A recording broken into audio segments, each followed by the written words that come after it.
Tes 1, 2, 3. Teman-teman yang di Zoom dari Wilker bisa kedengaran?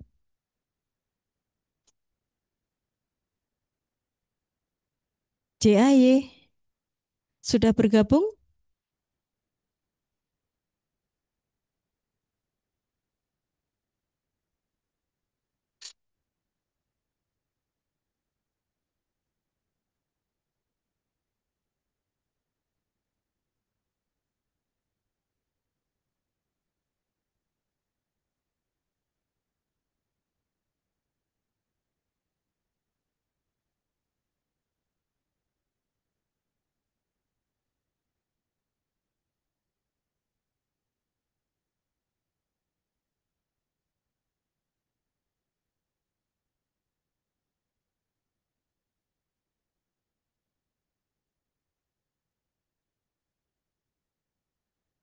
Tes 1, 2, 3.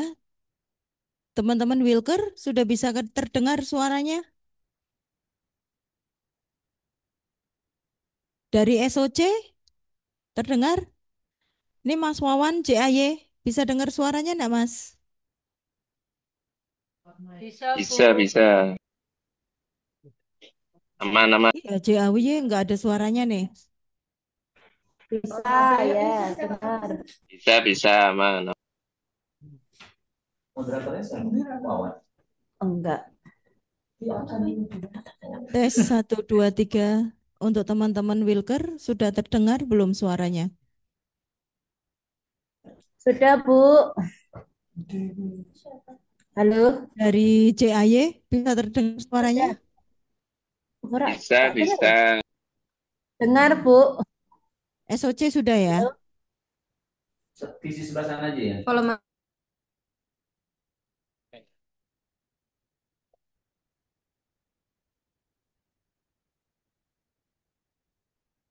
Oke, Mas Bintar dari Rembang sudah terdengar? Sudah Ibu, Dengar ya? jelas. Oke. Yang dari Juwana sudah bergabung?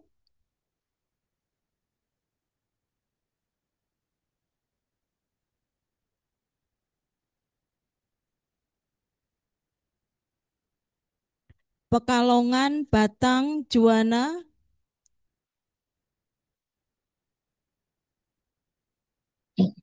Sudah dong. Oke, terima kasih.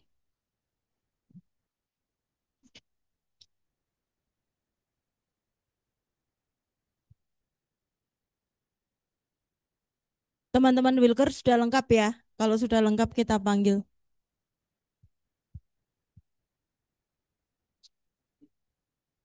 Wis oke KB Mas, materi wis.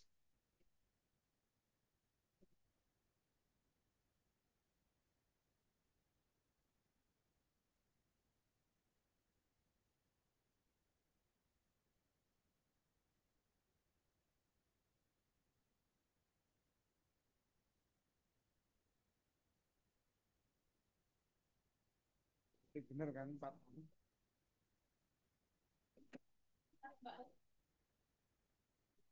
Ini kenapa kursinya hilang ini? Hah? Bisa-bisanya kursi depan hilang satu loh. Dianiin akal ki. Ayo.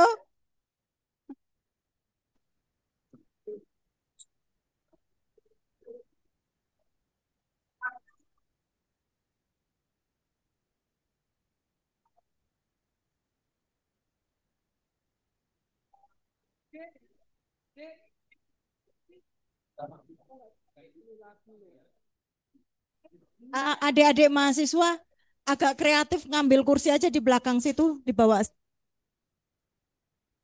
Pak, silakan Pak. Cepetan.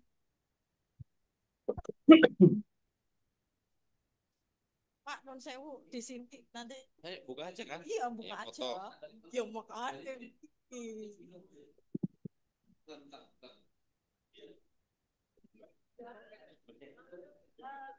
Berian yang pertama Dr. Cokro sama Pak Keempat Bapak Pegunungan. Oh, siap. Gak apa-apa. Adik-adik udah dapat kursi belakang. Ya, oke ya.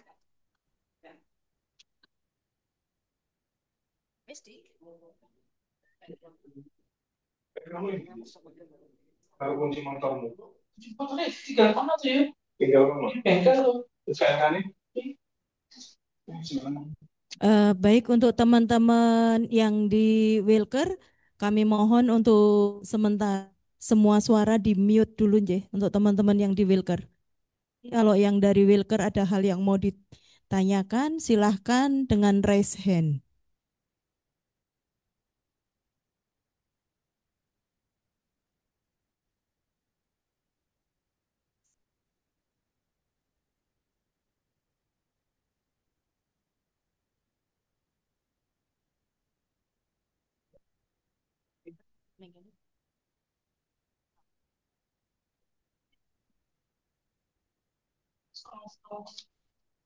Yes.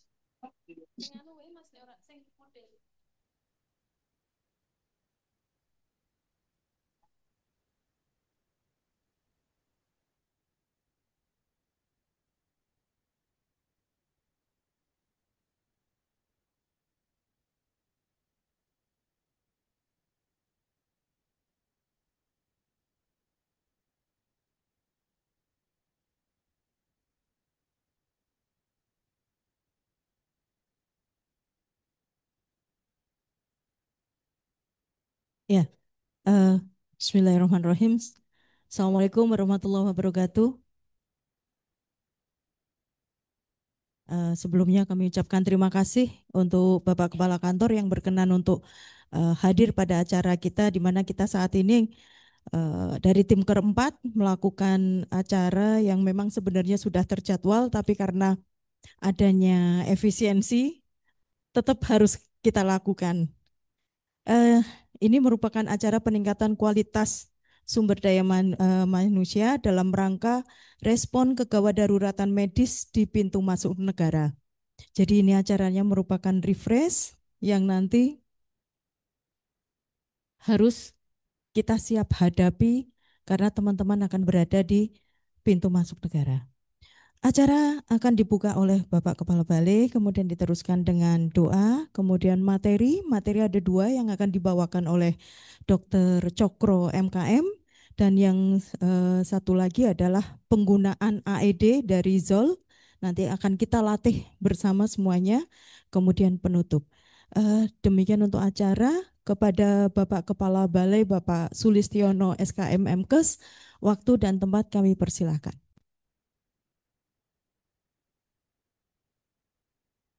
Izin berdiri ya Mbak Fatma, berdiri soalnya. Baik, bismillahirrahmanirrahim. Assalamualaikum warahmatullahi wabarakatuh. Selamat siang, salam sejahtera kita semua. Yang saya hormati Dr. Endang selaku Katim 4 beserta tim, kemudian ada Dr. Fatma, kemudian Mbak Lena, kemudian juga teman-teman semua. Bentar, dari penyedia ya Mbak. Ya kayaknya orang Batak ya, Ifra ya. Itu Hesian ya, oh ya orang Medan. Ya baik, jadi terima kasih atas terselenggaranya acara ini yang sangat penting ini ya. Nanti mudah-mudahan bisa cakupannya diperluas ya. Dan sebentar lagi besok ada tamu SPH dari Kuarcap. Jadi nanti next agenda saya minta juga insya Allah kita akan mengajari teman-teman pramuka untuk PHD ini. Ya, kalau saya yang penting geliat ada dan saya laporan tugasnya selesai ya karena SPH ditagih terus ya. Hari ini buletin juga selesai jadi Semarang tuh banyak utang ya tapi nggak pada merasa, mohon maaf ya. Nah mudah-mudahan teman saya mengingatnya. Aslinya kita insya Allah sedikit demi sedikit kita akan punya itu. Nah, ini kebetulan hari ini ada juga adik-adik mahasiswa, ini sangat bermanfaat ya. Saya harapkan ini terus berlanjut walaupun kondisi efisiensi, tapi kalau kita bersama-sama juga akan terasa ringan ya. Di sini juga sudah ada narasumber yang sangat hebat sekali, Dokter Cokro yang mana ya? Nah, itu iya, ya, ya, ya. Yang kelihatan Mbak Ninda ya. Ya, jadi Jadi nanti sebetulnya saya pengen ikut ini, sudah lupa lagi dulu ngitungnya berapa kali ya. Yang saya ingat hanya pernapasan dari mulut ke mulutnya Mas Anton ya. Ya, karena ya itu Pak. Ya setuju. Baik, itu saja. Mudah-mudahan teman semangat ya. Saya senang sekali slogannya ini loh. Ayo bergerak. Lupa lagi lah.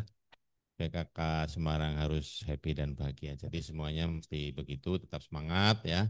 Dan mudah-mudahan ini nanti bisa dikemas dan saya akan laporan ya. Karena setiap ada event apapun saya selalu laporan di grup dan itu sangat direspon oleh teman-teman pusat di Jakarta. Terima kasih Bu Endang dan tim. Mudah-mudahan tetap semangat teman-teman dari Induk dan Wiker. Terima kasih. Assalamualaikum warahmatullahi wabarakatuh. Terima kasih untuk Bapak Sulistiono selaku Kepala Balai. Eh, Acara selanjutnya adalah doa yang akan dipimpin oleh Mas Ardi. Terima kasih. Assalamualaikum warahmatullahi wabarakatuh. Selamat siang Bapak Ibu peserta peningkatan kualitas SDM dalam rangka respon kegawat daruratan medis di pintu masuk negara. Marilah sejenak kita menundukkan kepala untuk berdoa dan mengharapkan ridho dari Allah Subhanahu wa taala. Doa akan saya pimpin secara Islam, bagi yang non-Islam bisa berdoa menurut agama dan kepercayaan masing-masing. Astaghfirullahaladzim, astaghfirullahaladzim, astaghfirullahaladzim. A'udzubillahi minasyaitonir rajim. Bismillahirrahmanirrahim. Allahumma ya Allah, ya Rahman, ya Rahim. Kami hadapkan hati dan jiwa kami ke hadapan-Mu ya Allah untuk memohon ampunan dan perlindungan-Mu. Ya Allah, ya Rabbana, pada siang ini kami berkumpul seraya untuk mengharapkan ridho-Mu dalam melaksanakan peningkatan kualitas SDM dalam rangka respon kegawat daruratan medis di pintu masuk negara. Allahumma ya Allah, ya Wahab, limpahkanlah kekuatan serta kesehatan kepada kami semua. Mudahkanlah kami dalam mengimplementasikannya dalam rangka dharma bakti kami untuk pembangunan negara Republik Indonesia yang kami cintai ini. Engkaulah yang Maha Pemberi. Ya Allah, ya Hadi, bimbinglah kami dengan taufik dan hidayah-Mu agar kami dapat menjalankan tugas dan amanah yang Engkau berikan kepada kami sehingga apa yang kami harapkan dapat terwujud. Ya Allah, ya Tuhan kami, tunjukkan kepada kami yang benar adalah benar dan mampukan kami untuk melakukannya. Dan tunjukkan kepada kami yang salah adalah salah dan mampukan kami untuk menghindarinya. Dan jadikanlah kami orang-orang yang esok dan pada hari-hari selanjutnya lebih baik daripada hari ini. Ya Allah, perkenankan dan kabulkanlah doa kami ini. Rabbana atina fitunya hasanah wa fil akhirati hasanah wa qina adzabannar. Amin ya rabbal alamin. Wabillahi taufik wal hidayah. Wassalamualaikum warahmatullahi wabarakatuh.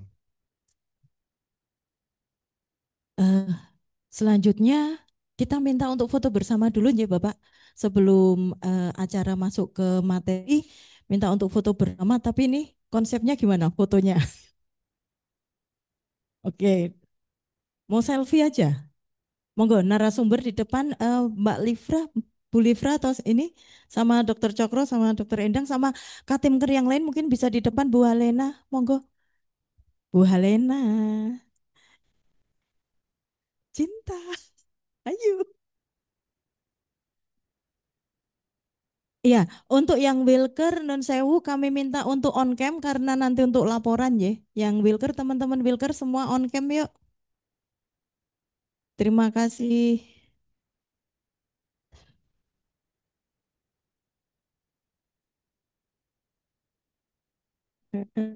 Gayanya ini ya, gayanya semangat dulu. Ya, semangat dulu semuanya yang depan. Karena untuk foto teman-teman yang di belakang dengan ini dulu. Baik. Terus Mas, ya,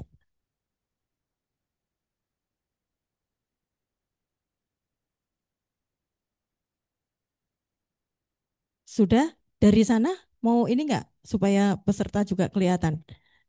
Iya, monggo nanti yang moto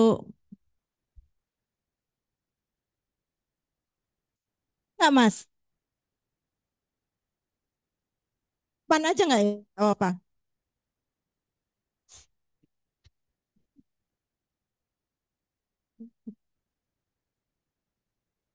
Yuk, semangat yuk.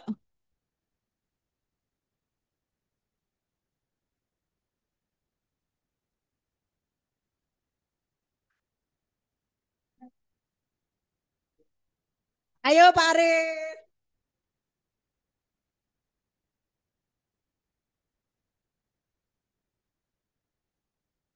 Baik, terima kasih pada Bapak Kepala Balai. J, terima kasih Bapak. Ya, untuk teman-teman Wilker, untuk virtual background bisa di-download ya. Sudah ada diberikan kita di link yang tadi kita share di grup. Monggo. Kemudian selanjutnya kita langsung masuk ke materi karena waktu juga semakin kepada Dr. Cho Ningrum Dewi Windarsih, MKK, Magister Kedokteran Kerja. Kita berikan waktu dulu berapa menit? 20 menit untuk teori, kemudian nanti kita akan tanya jawab sekitar 10 menit yang nanti akan dilanjutkan dengan pemakaian AED Sol dengan Mbak narasumber Mbak Livronika Tinambunan. Monggo waktu dan tempat kita berikan kepada Dr. Cokro. Monggo.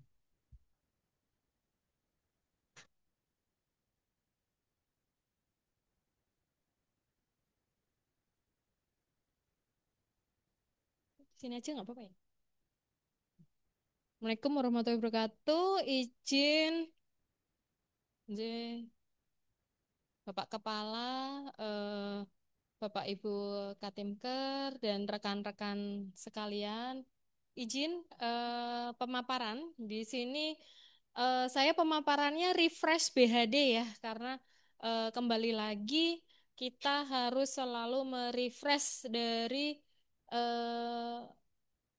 kompetensi kita, di mana kita setiap saat masih memungkinkan dan masih sangat memungkinkan untuk bersinggungan dengan hal-hal yang berbau emergensi, sehingga BHD atau bantuan hidup dasar ini adalah sesuatu hal yang penting untuk kita harus tahu dan kita bisa mengaplikasikannya. Dan memang ini adalah suatu hal yang perlu untuk selalu kita latih dan kita refresh setiap kita mampu, paling enggak ya setahun sekali seperti itu. Ya, boleh next. Ya, yang pertama, siapapun, kapanpun, dimanapun itu kita bisa menemukan seseorang mengalami henti jantung. Seperti kita lihat yang ada di dalam slide ini, lagi masak mbak-mbaknya, kemudian yang sedang ada di jalan, sedang bekerja, entah sendirian, entah ada yang menolong, entah kita sedang di jalan, kebetulan ada orang yang ikut menolong, seperti itu, kita harus tahu apa yang perlu kita lakukan. Boleh next? Diawali dari definisi dulu. Henti jantung itu adalah suatu kejadian hilangnya fungsi jantung. Dapat terjadi secara tiba-tiba dan bisa terjadi akibat gangguan listrik jantung maupun gangguan fungsi pompa jantung. Nah, hal-hal ini sangat memungkinkan untuk terjadinya henti jantung, di mana kondisi henti jantung biasanya khas. Yang khas apabila khas itu apabila dia ada serangan jantung seperti itu, khasnya pasti pegang dadanya. Itu seperti itu. Nah, tetapi tidak semua hal itu khas, kejadian jantung itu khas dengan dia pegang dadanya. Suatu saat mungkin kita bisa menemukan korban tersebut sudah tergeletak tanpa ada tanda-tanda kita tahu sebelumnya dia pegang jantung atau dia sedang apa yang terjadi. Nah, bantuan hidup dasar ini adalah sesuatu modal yang perlu kita kuasai untuk kita dapat memberikan pertolongan kepada korban atau pasien atau orang yang kebetulan sedang sakit di dekat kita. Next. Oke. Selanjutnya, apabila ini pengenalan dulu, apabila kita menemukan seseorang dengan henti jantung atau cardiac arrest dalam bahasa Inggris, itu prinsipnya adalah harus cepat dan tepat, di mana dimulai dari cepat pengenalannya, kemudian cepat tindakan bantuan RJP-nya, resusitasi jantung paru, bahasa Inggrisnya CPR, cardiopulmonary resuscitation, kemudian cepat untuk pemberian defibrilasi apabila masalah henti jantungnya adalah akibat adanya gangguan listrik jantung. Kemudian terkait dengan itu semua adalah pengaktifan emergency system, di mana dari awal kita memberikan BHD, kemudian AED, berlanjut dengan tim advance atau tim yang lebih ahli untuk pemberian life support dan penata laksanaan setelah cardiac arrest-nya. Boleh next? Ya. Hal yang perlu kita lakukan apabila kita menemukan seseorang, ya, seseorang tiba-tiba tergeletak. Satu hal yang harus selalu kita tanamkan dalam diri kita adalah safety first. Pastikan kita aman, diri kita aman, lingkungan aman, korbannya juga aman. Contoh, coba kita lihat. Ada gambar gedungnya hancur akibat gempa. Ada korban di situ. Kita tidak mungkin menolongnya di dalam gedung. Kita keluarkan dulu, evakuasi dulu, taruhkan di tempat yang aman. Dengan sebelumnya kita harus tahu bahwa lingkungannya aman dan kita sebagai penolong juga aman. Gitu ya. Jadi amankan dulu diri kita, amankan lingkungannya, baru amankan korbannya. Jangan sampai kita menambah korban dengan kita asal menolong, kok ternyata masih di tengah jalan, masih ada rame kendaraan. Misalnya seperti itu. Gitu ya. Jadi harus selalu memastikan safety first. Aman lingkungan, aman diri kita, dan amankan korbannya. Next. Oke. Ini termasuk di depan tadi adalah early access. Kita harus mengenali lebih awal. Cara mengenalinya, kenali dulu lingkungannya. Aman nggak? Harus aman. Semuanya aman. Kita aman, lingkungan aman, kanan kiri korbannya juga aman. Yang kedua, cek respon dari korban. Seperti tadi, kasusnya tiba-tiba ada yang tidak sadar. Oke, cek respon. Caranya apa? Panggil, Pak, Pak, Pak, sapa, Bu, Bu, Bu, Mbak, Mbak, Mbak, gitu ya. Sambil kita berikan rangsangan. Rangsangannya bisa ditepuk-tepuk boleh, rangsangan sakit boleh, seperti itu ya. Pada prinsipnya kita mencari respon, gitu ya. Berikan rangsangan, mulai dari suara, kemudian rabaan, ditepuk-tepuk, ataupun nyeri, gitu ya. Pak, Pak, Pak, apakah Anda baik-baik saja? Template-nya. Ya, next. Oke. Jadi, early access berikutnya, ketika kita menemukan orang, kondisinya dia lingkungan aman, cek respon, kok kemudian dia tidak berespon, maka aktifkan sistem emergency. Sistem emergency berupa panggil bantuan, call for help. Ya, gitu ya.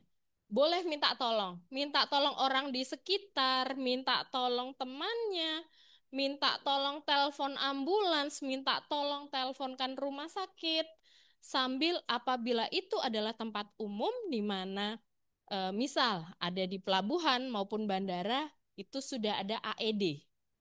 AED ini itu tempatnya ada di pos tertentu. Kita bisa minta tolong ambilkan AED yang ada, seperti itu. Nah, sambil kita menanti bantuan itu datang, baik dari rumah sakit, ambulans, AED yang tadi kita minta tolong orang buat ambil, kita bisa melakukan tindakan berikutnya. Ini adalah merupakan serangkaian dari aktivasi sistem emergency. Apa yang kita lakukan? Sambil minta tolong, kita bisa melakukan cek pulse atau cek nadi. Cari nadinya. Caranya bagaimana? Raba, paling mudah ada di leher, di dekat rahang. Apa ya? Angulus mandibula. Kalau kalau di medisnya seperti itu. Di leher sekitaran bawah rahang gitu ya, diraba, ada nadinya nggak? Tidak ditekan ya, kalau ditekan nadinya nggak tidak terasa, tapi diraba gitu ya. Ketika diraba ada nadinya tidak gitu ya, ada nadinya aman, berarti orang ini ya jantungnya nggak ada masalah. Habis itu cek napasnya, baik nggak napasnya? Oh napasnya baik, oh mungkin pingsan biasa. Amankan lokasi sambil menanti bantuan yang lain. Ternyata cek nadi, kok nadinya tidak ada? Kasih. Cek nadi, kok nadinya tidak ada? Maka harus kita mulai dari start CPR atau mulai pijat jantungnya, resusitasi jantung paru.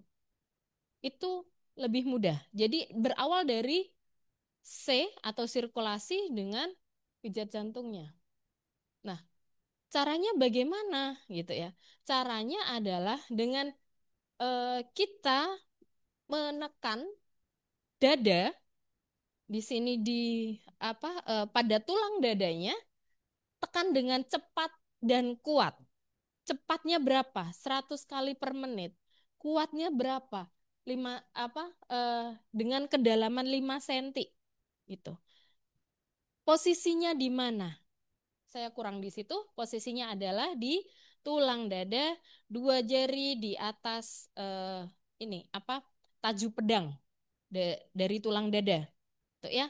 Letakkan satu tangan di bawah dan satu tangan yang lebih kuat di atasnya dan kita tekan. Kecepatannya 100 kali per menit dengan tekanan kuat kedalaman 5 cm. Lakukan secara kontinu dengan kompresi dan bantuan napas. Perbandingannya 30:2.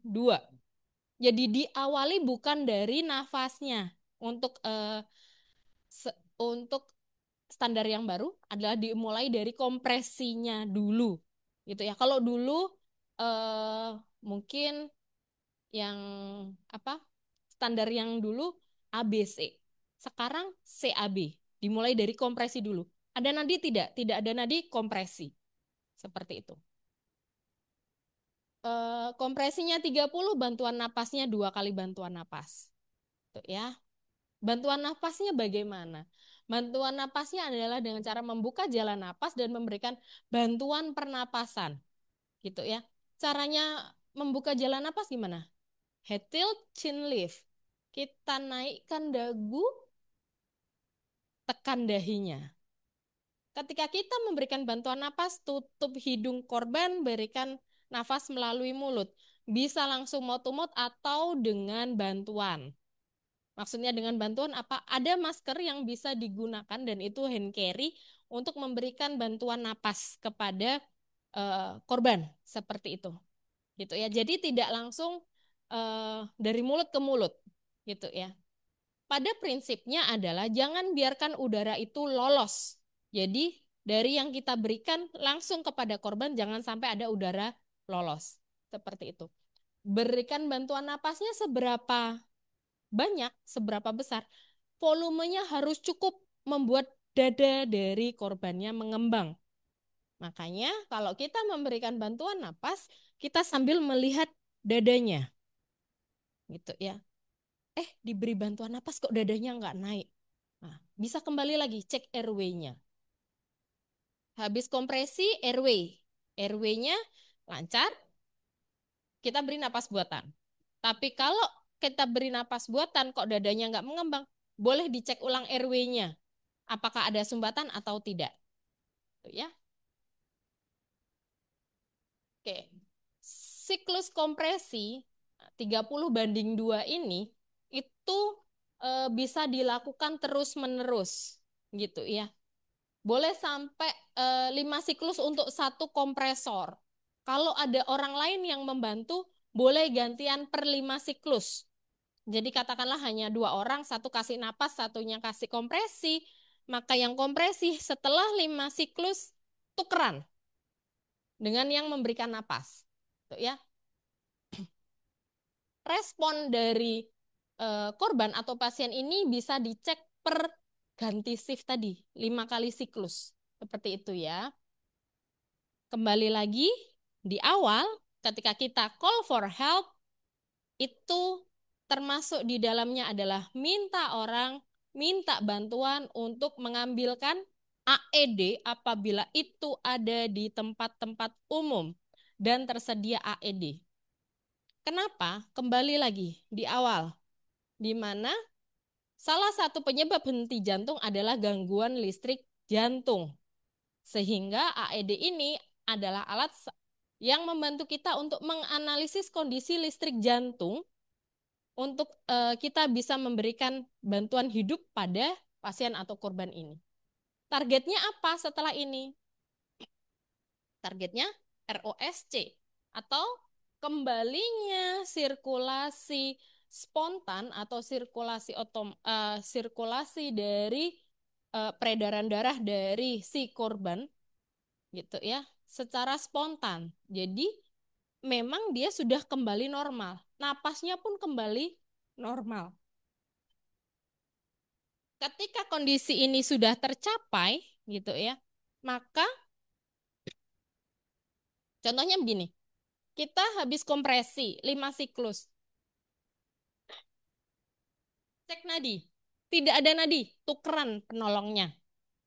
Yang ngasih napas, tukeran ganti yang kompresi gantian kasih napas. 5 siklus. Cek nadi lagi.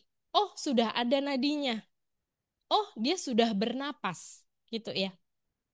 Maka setelah itu kita sebut dengan kembalinya sistem sirkulasi spontan. Itu dilanjutkan dengan recovery position atau kita memposisikan korban pada posisi mantap. Istilahnya seperti itu. Sambil menanti perawatan post cardiac arrest. Karena apa? Di awal tadi, panggil rumah sakit, panggil ambulans, seperti itu.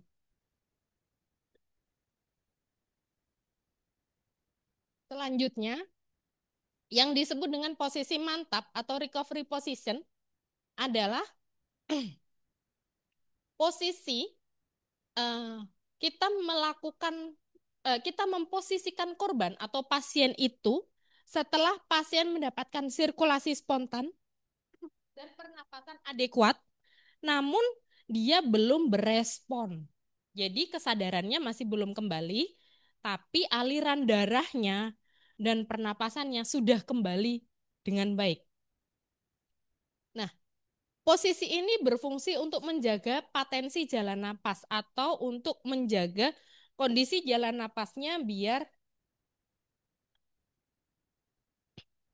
tetap terbuka. Kemudian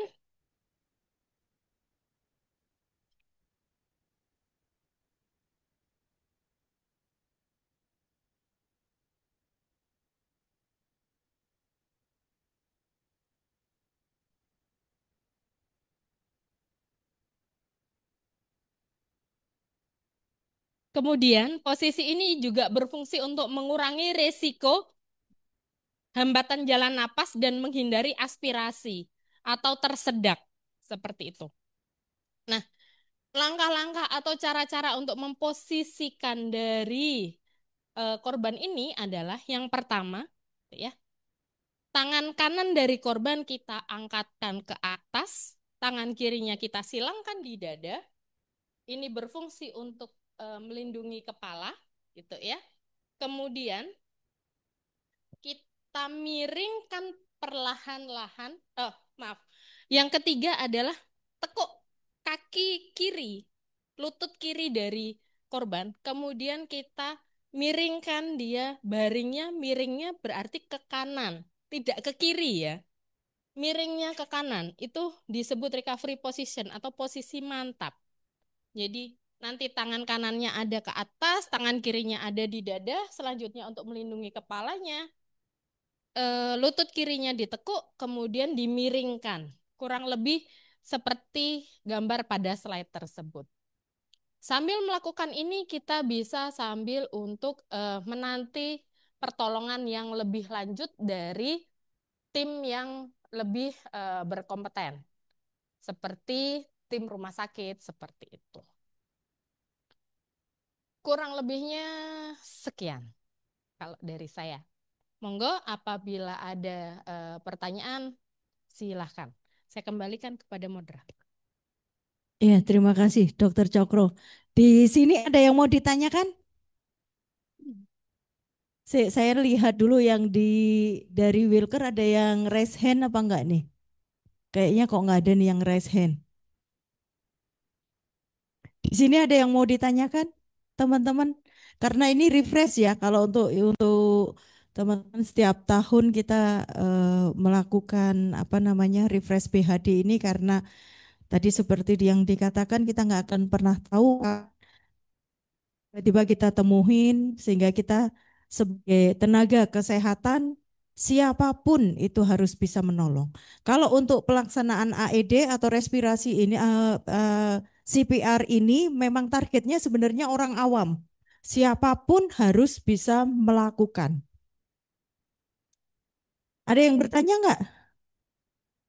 Kalau nggak ada nanti saya yang tanya loh. Ya, saya tanya dulu. Siapa? Oh, Iya, Dokter Cokro, saya mau tanya. Sih, Mbak. Hah, bawaannya pengen nyanyi, Bu, kalau megang mic, Bu. Tadi kan dijelaskan depresi itu, Nji. Itu kan Oke, berarti langsung saya jawab, izin? boleh. Nggih. Heeh. Tadi di dalam slide tulisannya adalah lakukan CPR secara berkelanjutan atau secara kontinu, terus menerus gitu ya. Kapan sih boleh berhenti? Oke, boleh berhenti untuk melakukan RJP adalah yang pertama ketika tanda ROSC atau tanda kembalinya sirkulasi ada, maka RJP berhenti. Kemudian berikutnya yang kedua adalah kapan kita berhenti apabila tanda kematian sudah muncul seperti lebam mayatnya muncul gitu ya. Yang ketiga, lebam mayat itu misal apa memar-memarnya yang itu muncul ya. Yang ketiga, Lebam mayat atau midriasis maksimal yang lebih mudah. Lebam mayat kapan? adalah midriasis maksimal. Nah, Terima kasih, Ibu. oke.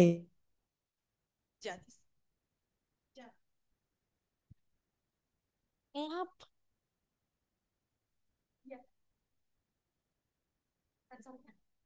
Kompresor berhenti. Ya. Siap. Terima kasih, Dok. Kompresor juga berhenti kalau kelelahan. Penolong kelelahan. Ya, jadi prinsip menolong adalah jangan kita menimbulkan menjadi korban berikutnya. Karena melakukan CPR juga bukan hal yang mudah, bukan hal yang ringan. Kalau penolong kelelahan bisa berhenti. Kalau penolong kelelahan bisa kalau di sekitarnya ada orang bertanya, ada yang bisa gantikan nggak? Saya kelelahan. Siapa yang bisa take over? Siapa yang bisa mengganti? Gitu. Bisa untuk kapan berhenti. Ya, tapi yang prinsip pertama seperti yang dikatakan Dokter Cokro, sudah ada kembali sirkulasi. Ketiga, kemudian kita cek memang sudah ada nadi lagi, sudah kita hentikan untuk CPR-nya. yang kedua tanda kematian, yang ketiga penolong kelelahan, yang keempat adalah apabila tim advance atau tim yang lebih ahli datang untuk membantu. Berikutnya, kapan kita hentikan? Yang kelima adalah ketika ini situasinya tidak di apa ya istilahnya, tidak hanya korban saja, tapi ada keluarga. Misal keluarga bilang, tolong sudah berhenti, maka berhenti. Itu istilahnya apabila ada keluarga yang menyatakan untuk DNR atau do not resuscitate, itu juga berhenti. Jadi ada 5 ya. Kembali, kemudian meninggal, penolongnya kelelahan, tim yang lebih ahli datang, dan apabila ada permohonan untuk tidak diresusitasi. Kiranya begitu. Mungkin dari saya, Dok. Ya, Sih, Mas. tadi disebutkan, jadi apabila kita menemui kan dilakukan kompresi ya 30, kemudian diberikan nafas 2 kali. Kemudian apabila pada saat musim COVID atau mungkin dia itu eh, menderita penyakit yang menular. Nah, apakah itu nanti juga bertentangan dengan prinsip aman tadi yang pertama kali disampaikan? Terima kasih, Dok. Pada prinsipnya adalah safety first. Apabila penolong gitu ya, khawatir untuk tertular penyakit gitu ya. Pada prinsipnya yang penting adalah kompresinya. Seperti itu. Jadi dalam banyak pelatihan gitu. Kalau tidak bisa memberikan bantuan napas, paling tidak posisikan korban dan kompresi seperti itu. Prinsipnya begitu. Karena kembali lagi safety first. Jangan nambah korban. Iya, ada lainnya yang mau bertanya atau prakteknya nanti? Karena praktek ya, nanti disambung praktek. Wilker ada yang mau ditanyakan? Ini yang dari Wilker nggak ada yang raise hand soalnya.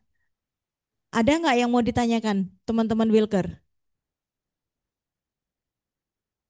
Ada ya, kalau nggak ada, monggo. Masih ada? Satu kali lagi pertanyaan, ada yang mau ditanyakan?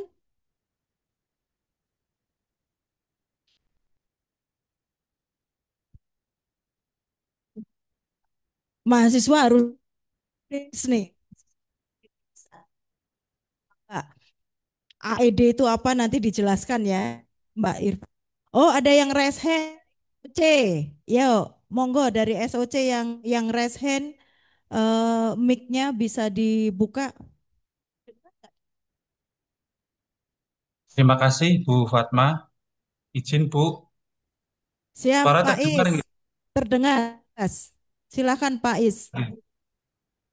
Hanya konfirmasi saja Bu sifatnya terkait dengan tadi menyambung pertanyaan Mas Ardi. eh, Ketika ada kasus yang tadi disampaikan Mas Ardi, misalnya kita nggak tahu ya apakah kemudian pasien ini menderita penyakit menular atau tidak. Sedangkan kita prinsipnya itu safety first. Nah, dalam rangka memberikan pertolongan ini tentunya ada tiga faktor tadi yang sudah dijelaskan sama Dokter Cokro. Itu kenali dari diri kita, kemudian pasien dan lingkungan. Nah, dalam rangka itu, bagaimana caranya ketika kita mengetahui apakah si korban ini atau pasien ini itu eh, mungkin mengidap penyakit menular atau tidak? Artinya kan harus ada yang dikonfirm. Nah, mungkin itu Bu, untuk mengenali pertama sebelum kita melakukan tindakan mungkin dari apa namanya, dari si penolong ke korban. Mungkin itu Bu Fatma, terima kasih. J, Kak Is. Tadi saya Pak Is suruh manggil Kak.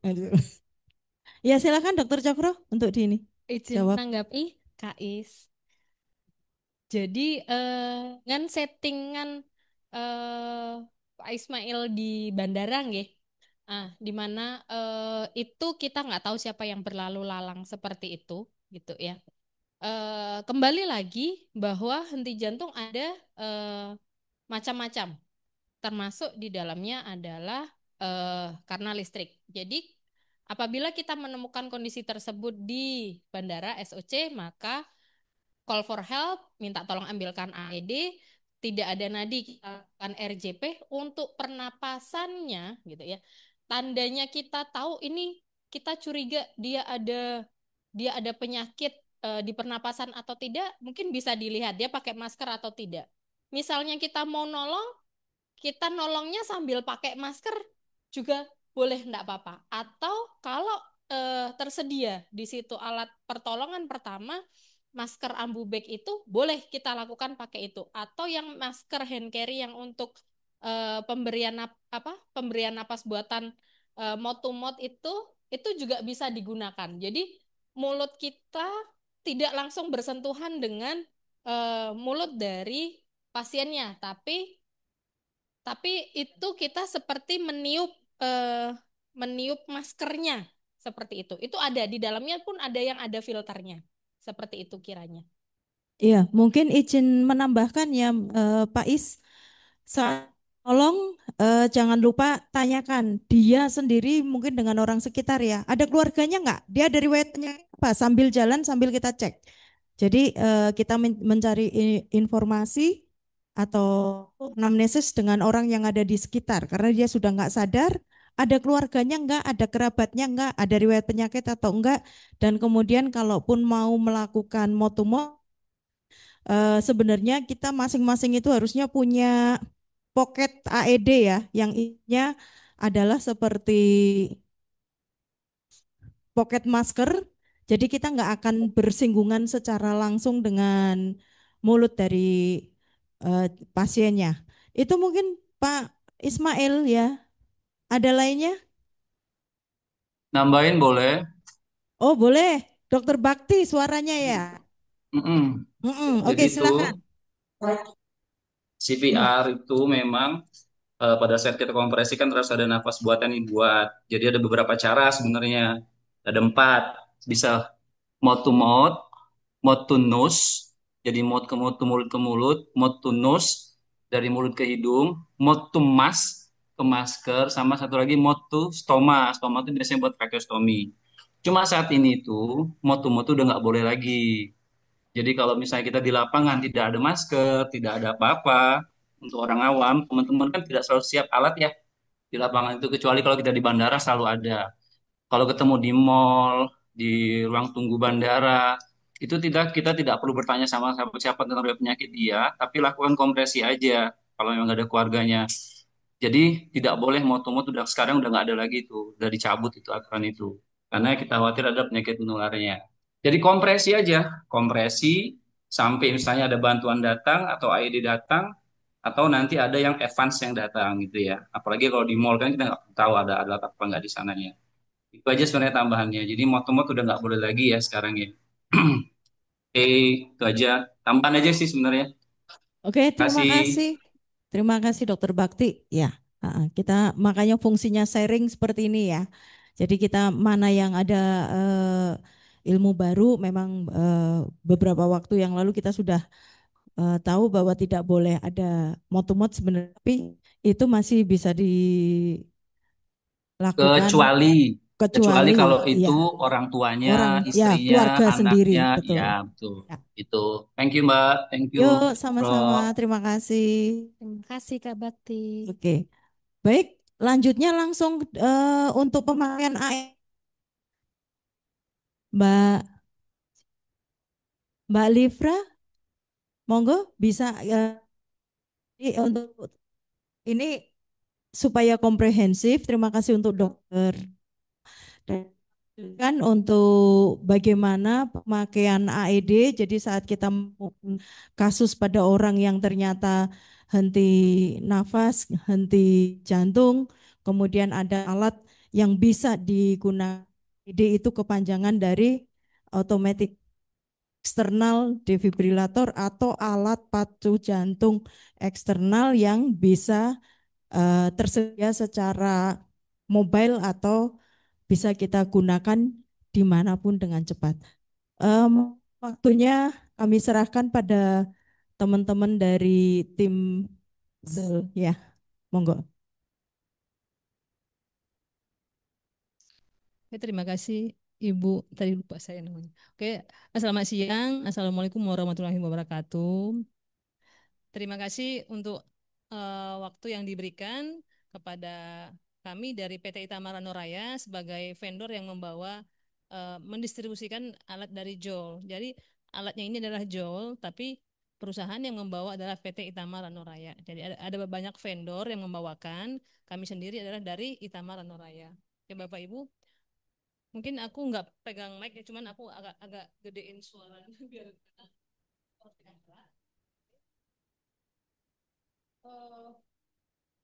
aku perkenalan dulu ya. Ini adalah alat AED, automatic, kepanjangannya ya, automatic external defibrillator.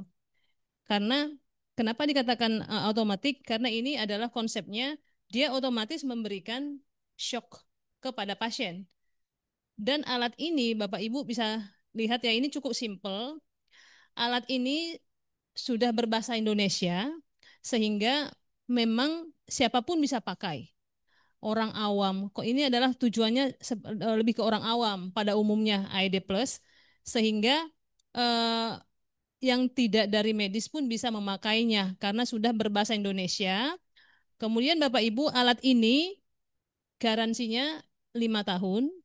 Kalau didaftarkan lagi registrasi Pak Ardi, dia bisa 7 tahun sebenarnya, tapi dia harus mendaftarkan garansi. Sehingga unit ini bisa garansi 7 tahun. Tapi yang standarnya adalah 5 tahun. Kemudian alat ini Bapak Ibu dilengkapi dengan patch namanya. Nah, patch ini adalah ini Bapak Ibu yang nanti akan dipasangkan ke dada pasien. Tadi seperti Dokter Cokro sebutkan bahwa alat ini diberikan pada pasien yang mengalami apa Bapak Ibu? Henti jantung yang memang hubungannya adalah ke gangguan listrik ya, karena kan ada dua. Kadang memang dia henti jantung, berarti dia hubungannya adalah masalahnya di kelistrikannya. Ada yang masalah lagi serangan jantung, itu masalahnya di mana? Fungsi atau pompanya ya. Oke ya, itu yang udah. Alat ini pada pasien-pasien yang mengalami henti jantung atau tadi disebut dengan cardiac arrest bahasa Inggrisnya. Nah, kenapa alat ini sangat dibutuhkan Bapak Ibu? Karena ini sebagai pertolongan pertama. Selain tadi yang pertama ketika kita menemukan pasien cardiac arrest, kemudian harus dilakukan tadi apa Bapak Ibu? Bapak Ibu mahasiswa yang masih cepat ininya. Tadi apa ketika menemukan pasien nih henti jantung, secepat mungkin apa tadi dilakukan kata Dokter Cokro? CPR. Karena fungsinya adalah tujuannya adalah mengembalikan fungsi jantungnya biar yang diharapkan dia kembali memompa seperti biasa. Karena kita normalnya jantung kan ya dipompakan, kita punya bilik jantung ya, ada 4 bilik ya, jadi yang dipompakan nanti dari ventrikel kiri. Targetnya adalah tujuannya sehingga jantung kita itu kembali berfungsi memompa ya, bekerja sempurna ya seperti sedia kala. Seperti itu. Coba aku ke alat aja Bapak Ibu ya. Nah, ini adalah alatnya Bapak Ibu.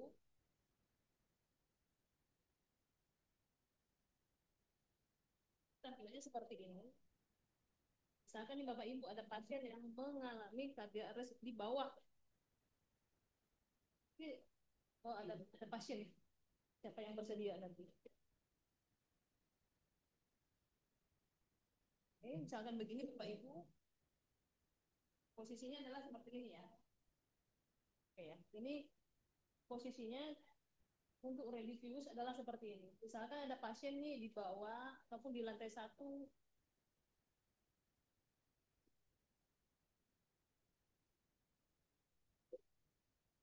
Masih baru. Nanti posisinya seperti ini ya. Oke. Kemudian katakanlah ada yang pasien henti jantung ya. Kita contohkan ini ya. Si manekin boneka-boneka. Ada pasien yang henti jantung. Ada pasien henti jantung. Biasanya saya menemukan korban nih. Tadi seperti Dokter Cokro.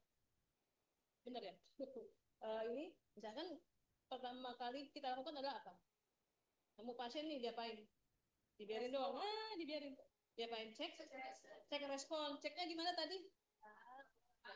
Jadi suaranya agak kencang ya, jangan nanti malah dielus-elus, aduh gimana caranya? Kita kan mau cek respon. Oke ya. Oke, biasanya Pak, Ibu, kan gitu ya, misalkan kita nggak kenal. Oke, kemudian tadi kita cek dulu nih, apa raba nadi di sini, bukan itu kan nadi raba, nadi di sini cukup gampang. Oke, tidak ada nadi, tidak ada nafas. Kita lakukan apa? CPR. Oke, sampai CPR, jangan lupa telepon bantuan. Sambil kita melakukan tetap CPR, kita yang satu minta bantuan kan. Nah, bantuan datang bawa AED. Datang AED, yang satu tetap CPR. Kalau satu orang, ya berarti ya udah CPR aja terus sampai penolongnya datang bawa AED. Nah, kemudian nih penolong datang nih bawa AED, kemudian dibuka seperti ini ya, dibuka. Ini ada di sini Bapak Ibu ada. Ini seperti ini. Tinggal dibuka, ditulis ini ya. Nanti posisinya CPR. Ya ini diharapkan sudah di sini karena saya mau training posisinya udah di sini ya Bapak Ibu. Kemudian jangan lupa ini tekan ini. tombol on, off ini, Bapak Ibu tekan. Nanti akan ada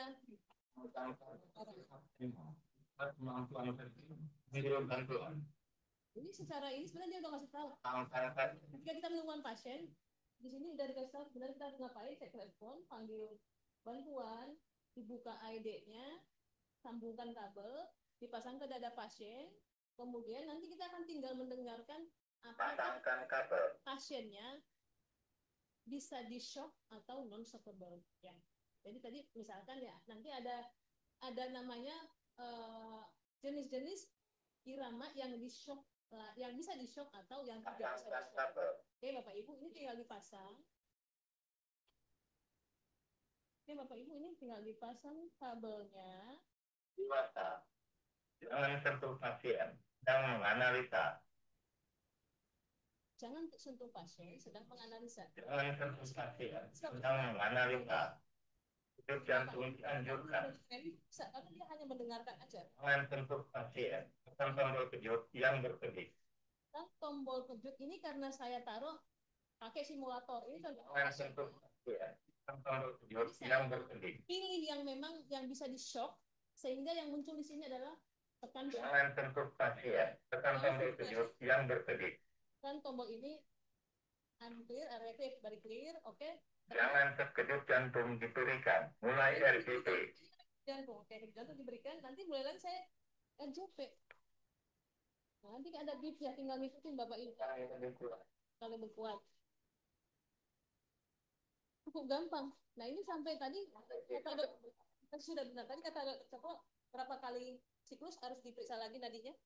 5 siklus. Artinya berapa menit? 2 menit. Jadi setiap 2 menit alat ini akan ada suara yang kita bisa dengar. Nanti stop, jangan dipegang dari sama kayak setiap 2 menit. Sampai kapan dilakukan yang tadi sudah disebutkan ketika ada lebam mayat, kemudian penolong sudah datang, kita artinya sudah berhenti dong. Advance rescue-nya sudah datang, kita berhenti yang penolong tadi. Gitu Bapak Ibu, cukup simpel. Jadi memang ini orang awam pun bisa pakai. Cukup hanya mendengarkan saja, pasang patch-nya, dan Bapak Ibu.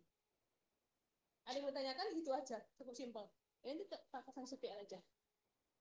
Kelebihan dari kita dari Joel adalah dia ada namanya feedback CPR-nya, sehingga memberikan kepada kita ada feedback-nya, apakah CPR kita sudah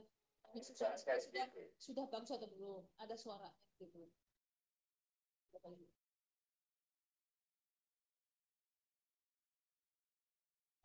Ada yang ditanyakan sampai sini?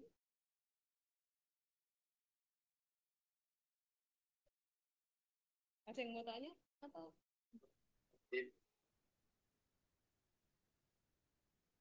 Pasangnya itu gimana Pak? Oh iya Bapak, suaranya pelan-pelan ya Pak. Oke. Pasangnya gimana? Ini patch ya. Oke ya. Ini yang punya Bapak Ibu terima ya. Ini yang punya saya bawa. Jadi patch-nya adalah seperti ini sama. Kalau yang ini namanya CPR di pad. Kurang lebih di 4 sampai 5 tahun ya Pak. Expirednya kenapa lebih panjang? Karena kan pasien-pasien yang cardiac arrest atau gagal jantung, henti jantung, kadang kan bisa setahun mungkin nggak ada yang ketemu gagal jantung, sehingga memang diberikan expired patch-nya ini lebih panjang, Bapak Ibu. Tadi cara pasangnya gimana ya Pak? Tapi alatnya seperti ini ya Pak. Ini. Oh iya, bagus ya. Oke Bapak Ibu, ini patch-nya, yang ini patch dewasa dapat 2 Pak, Bapak Ibu. Pembelian 1 unit AED dapat patch-nya 2.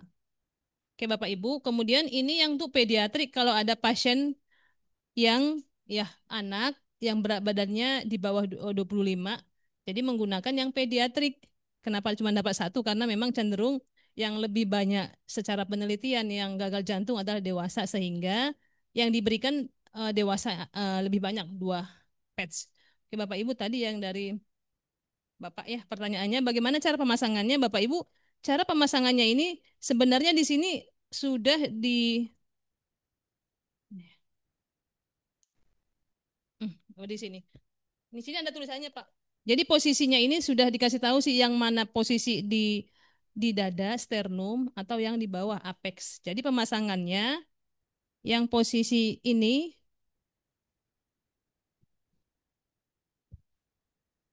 Ini Bapak Ibu ya. Yang ini yang posisinya kan ada lambangnya di sini ya. Jadi ini di posisi di dada, yang satunya lagi di posisi ini. Kalau kita punya tool apa namanya ini katanya aksila ya, bawahnya sini apex. Jadi pemasangannya di sini Pak, sama di sini. Pemasangan pads-nya. Dan satu lagi jangan lupa ya ketika ada mungkin pasien budiman ya, budi di mana, bulu di mana-mana. Jadi nanti digunting dulu. Ini ada alatnya, ini ada guntingnya, sehingga pastikan dulu nanti kayak misalnya ada pasien yang bulunya banyak, digunting dulu biar nanti ininya menyerap. Kan dia bentuk gel ya Pak, biar menyerap aja ke kulitnya seperti itu. Itu sih Pak cara pasangnya.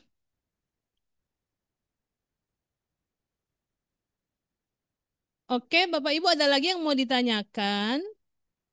Atau ada yang mau coba?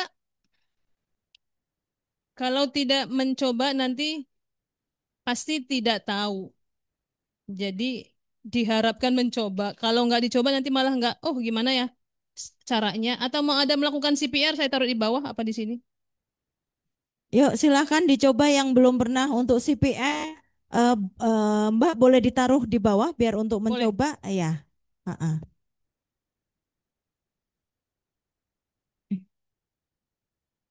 Kedalaman. Oh, kedalaman. Kedalaman kompresi. Oke. Kedalaman kompresi kalau secara kita Teori 5 ya, cm. kalau teori dari kita merujuk pada AHA Guideline ya, American Association itu memang kedalaman 5 sampai 6 cm. Tapi kan di sini tidak kelihatan. Kalau kita pakai yang Devip kita Jol, itu ada ketika Bapak Ibu di ICU, OK, itu ada angkanya sehingga memudahkan user untuk melihat apakah CPR saya sudah benar atau tidak, ataukah terlalu dalam sehingga tulang rusuknya malah jadi nah, agak-agak patah dikit gitu. Itu kalau kedalaman. Tapi memang secara ini sudah ada visualnya, cuman kompresi sudah benar seperti itu aja. Cuman memang kedalaman secara pada umumnya di 5 sampai 6 cm. Oke, Bapak Ibu, saya taruh bawah ya. Mas Anton kalau coba. Lah mau enggak ini pakai manekin ora tenanan no.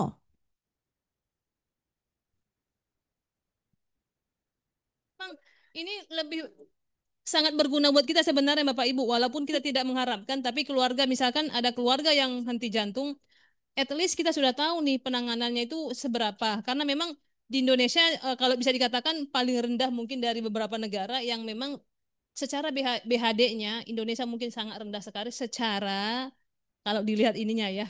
Karena di luar itu kadang katakanlah paling dekat ya Singapura, itu Singapura setiap ada mall, kemudian bangunan-bangunan itu selalu ada namanya AED. Dan umur pasien-pasien anak yang 5 tahun, 7 tahun, kadang mereka sudah dibekali namanya BHD. Sehingga ketika ada pasien atau keluarga sendiri yang mengalami kan henti jantung, bisa dilakukan dengan CPR. Karena memang konsepnya adalah pertolongan pertama itu sebenarnya bukan di sisi shocknya, tapi bagaimana kita mengembalikan fungsi jantung yang itu dulu. Artinya dengan kita CPR. Makanya boleh Bapak Ibu coba di sini, mumpung masih ada gratis manekin dari saya. Yuk teman-teman silahkan mumpung ini. Yuk. Mahasiswa.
Nah, kan belum.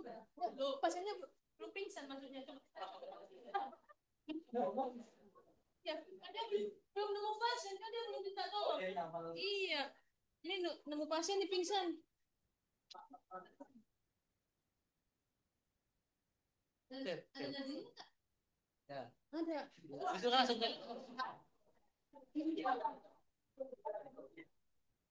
diperiksa dan akhirnya langsung telepon. Nadi akan. Oh iya. Kalau ada Nadi, ajak aja ngobrol, udah makan belum kan? Gitu. Ada Nadi tak perlu.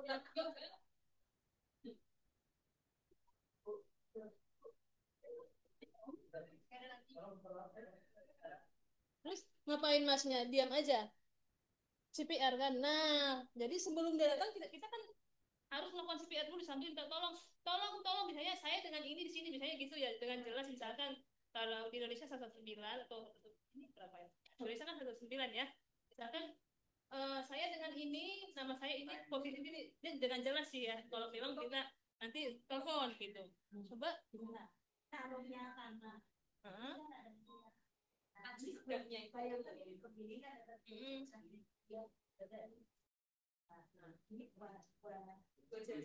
dari ya. Jadi ini untuk ini ya. Mau atas yang mana, mau yang kiri, mana yang lebih kuat ya sejajar batu dan saat kita mulai CPR tangan ini lurus karena bebannya adalah jatuhnya di bahu ya, jadi bahu yang ini kecepatannya 100 sampai 120 kali per menit. Nah, kalau alat sudah nyala, dia bisa ada komandonya. Ini pakai tadi gini ya.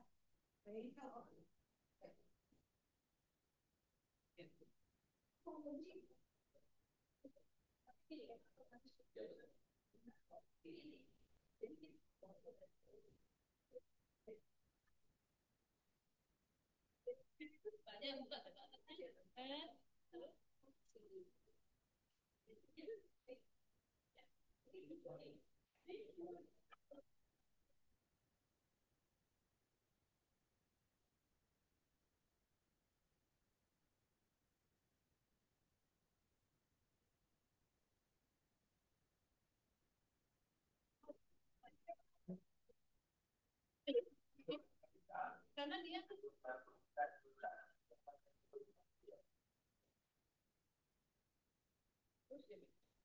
ini pastikan dulu ya.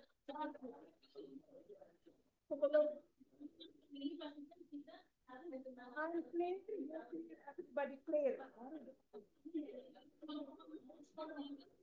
Clear, everybody clear.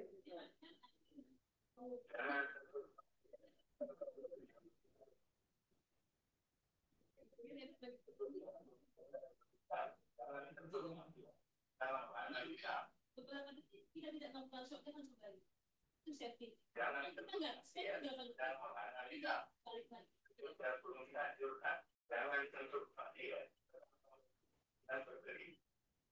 Nah, itu baru yo, CPR lagi sampai penolong datang, sampai yang tadi kan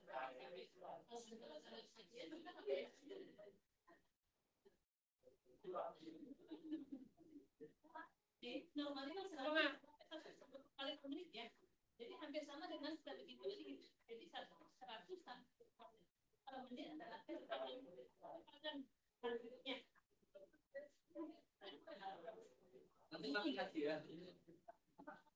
bebannya di bahu untuk beban.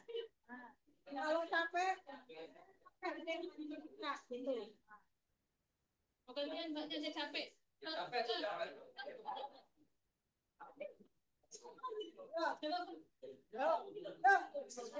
Ayo, coba Kalau nggak coba nggak tahu. Ya. Apa ngikutin kayak gitu gitu Pak? Ini dikasih.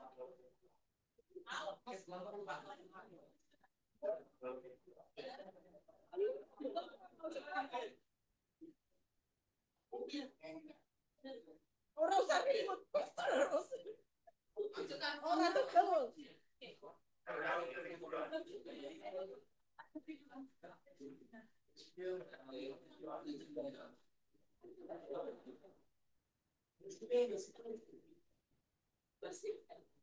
Bayangkan kadang 2 menit aja capek ya, tapi itu makanya kalau yang pedis kan kadang udah berapa kali. Kita kadang 20 udah kosong.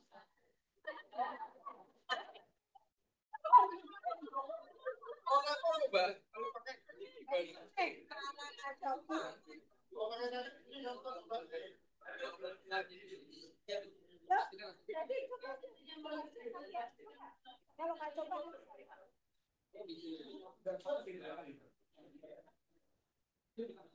saya mau tunggu jangan terlupa ya sedang menganalisa Tadi saya katakan duduk dan dia 2 menit dilanjutkan dia akan menganalisa 2 menit sampai belum dasar. jangan terlupa ya sedang menunjuk yang berbeda Belum Pak.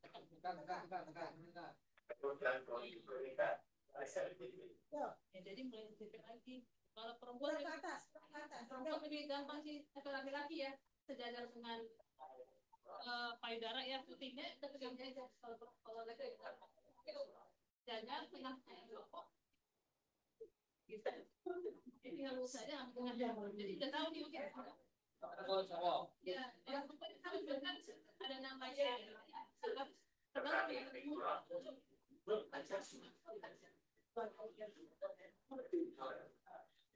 nah, sudah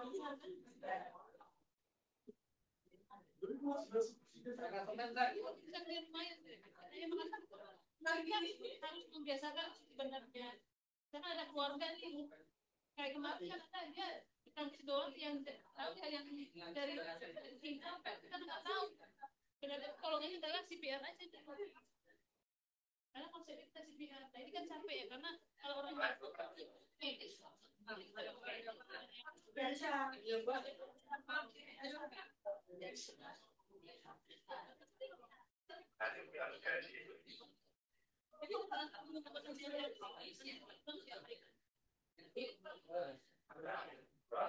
terus mau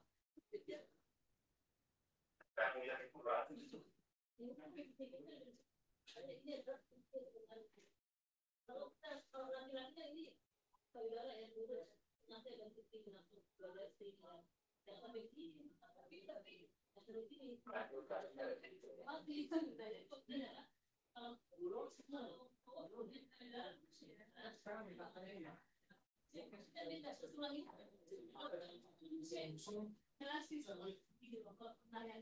kalau saya backgroundnya nih, saya tahu sih. Kalau kita kalau manusia nggak saya tahu karena nanti benar-benar kayak nggak yang ini kan nggak berasa kalau kita itu tahu karena kayak gitu tapi pada yang kurus gitu. Jangan campur lagi ya. Jangan campur lagi ya. Jangan campur lagi. Jangan campur lagi ya.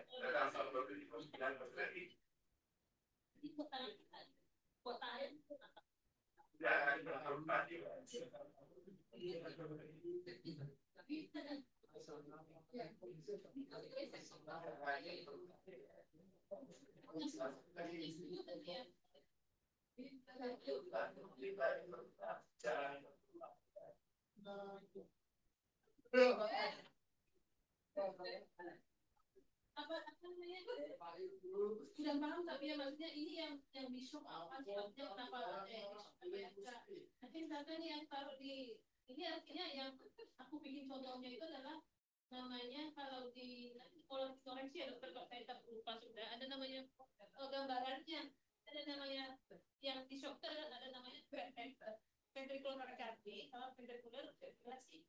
Jadi kalau kita di monitor itu bisa melihat, tapi kalau di sini kan saya sudah pakai yang gambarannya itu, sehingga dibacanya adalah yang shock, artinya yang bisa di shock. Nah sekarang coba deh saya kasih yang pasiennya memang tidak layak di shock, nanti dia akan mengatakan jangan di shock. Coba nyalain coba. Itu bedanya sih. Jadi di sini ya hanya ketika dipasang patch si monitor akan membaca. Kalau mau di shock atau enggak itu aja, dua itu aja, dia nggak bisa membaca yang lain.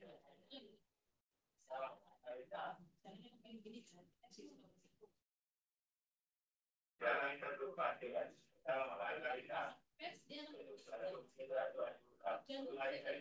ya kan, karena memang pasiennya gambarannya kan ventricular tachycardia sehingga tidak layak di shock atau non shock.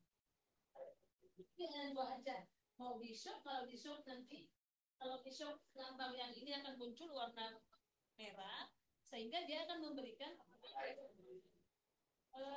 tahu kan yang dia di shock itu dia memberikan arus listrik ke pasien ya. Nah di sini besaran joule-nya itu kalau joule besarnya 200 joule.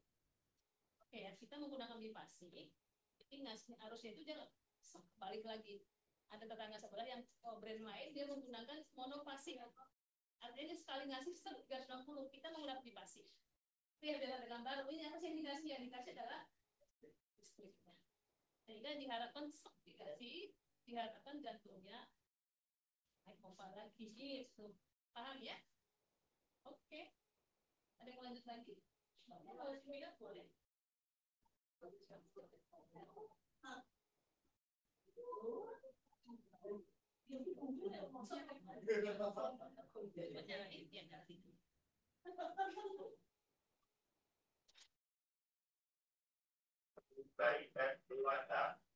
Jadi ketika dinyalakan dia selalu ada kayak suara unit baik. Ready to use ya. Jadi sudah unit baik. Kita tinggal pakai. Misalnya, bukannya tidak akan ngasih tahu.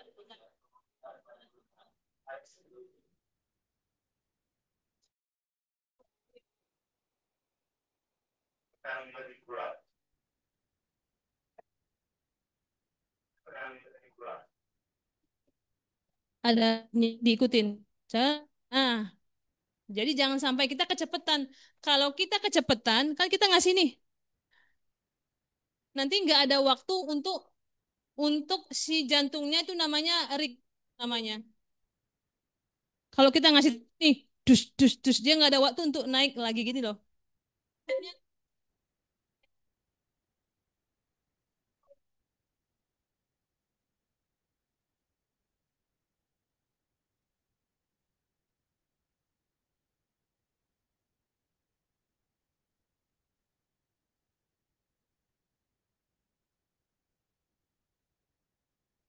Coba.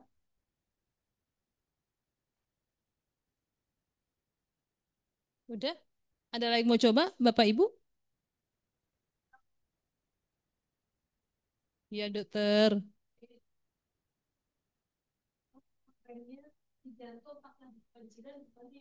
Oh, gimana ya? Aku juga bingung. Nggak bisa. Artinya ada air tergenang gitu ya, nggak bisa. Karena selalu memang yang tadi dokter katakan adalah hanya dulu, iya, safety-nya dulu yang selalu yang pertama adalah itu. Mau misalkan nih mau menolong, ada cardiac arrest, ada henti jantung, bangunan runtuh, udah mau jatuh, tituk, pasiennya bukannya dipindahkan malah di RJP di situ, tapi kan bukan itu ininya yang selalu ya safety first, dipindahkan dulu pasiennya, kan bangunannya udah mau runtuh nih gitu, kita harus pindahkan dulu sama dengan itu ya dokter ya. Jadi memang harus diamankan dulu yang pertama gitu. Oke Bapak Ibu. Nanti kan nanti habis baterainya. Nanti Pak Ardi beli lagi sama saya. Aku matiin ya, tinggal dimatiin doang.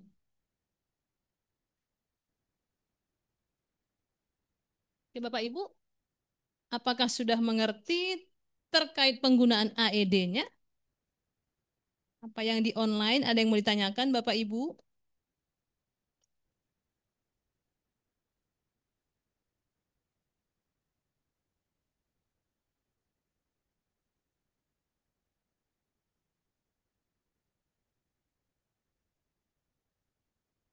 Teman-teman dari Wilker, ada yang mau menanyakan? Ini mumpung dari Zol masih ada di sini, Mbak Livra masih ada di sini.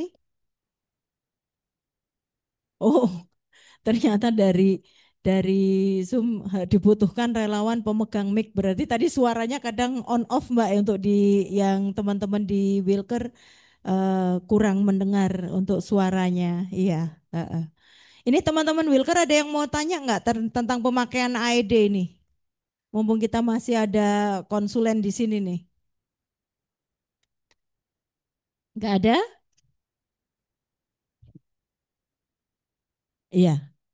Baik, terima kasih sebelumnya mungkin untuk remind ya tadi diingatkan bagaimana nih kalau pas kita nolong kondisinya ada air jadi memang untuk semuanya pemakaian AED itu memang harus clear karena ini listrik yang digunakan berarti tidak boleh ada air yang tergenang saat kita menggunakan AED ini. Makanya tadi harus clear area aman untuk pasiennya, aman untuk kita penolong dan itu bisa tetap diberikan karena menggunakan listrik seperti itu ya, Mbak Livra.